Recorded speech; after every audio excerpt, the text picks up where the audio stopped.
Gitumbok na sa Cebu City Police Office ang nagmaniho sa gray SUV nga may suspect sa hit and run sa basketballistang si Gislar Uriel Larombe. Ang driver kinsa gipasakahan og kasong murder karong adlaw. Sa nato ang report.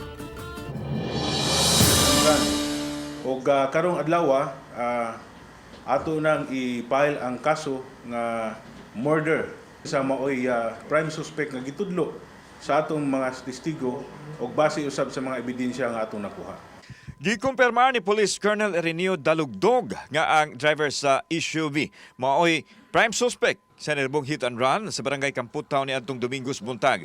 Kini base usab sa mga ebidensya nga nahipo sa kapulisan, batok niini nga nagtumbok kaniya sa panghitabo nga gikamatay usab sa 23 anyos nga si Gislar Uriel Larombe. Usa na ang gray SUV nga gigamit sa hit and run ang nakuhaan sa CCTV ug gisuportahan usab sa mga testimonya sa mga saksi nga nakakita sa panghitabo.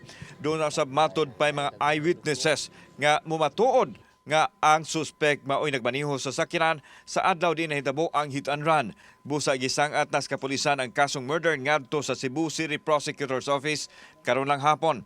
Gikarakda ugmang adlaw ipresentar sa Cebu City Police Office sa media ang hanay sa panghitabo nga naglambigit sa suspect sa hit and run ug ang mga ebidensya nga nagtumbok kaniya.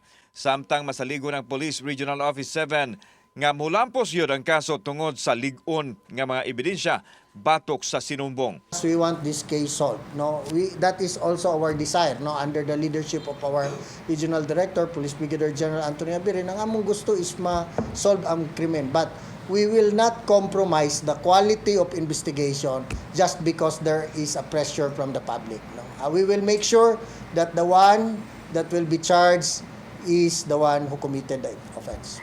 Samtang hugot nga gipanghimakak sa suspek ang basangil nga siya ang responsable sa krimen. Sanglit wa matod pa siya mulakaw sa balay ni atong adlaw nga nahitabo ang hit and run nga gikamatay ni Larombe.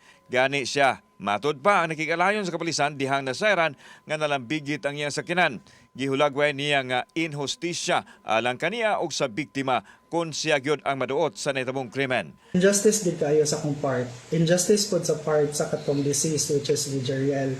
Kay sa akong part napasanginlan ra ko kay tungod lang siguro nga parehag color akong sakyanan sa katong nakaingato nakadasmag niya. Injustice po sa part sa katong deceased kay wala niya nakuha ang justice nga para iyahag yun.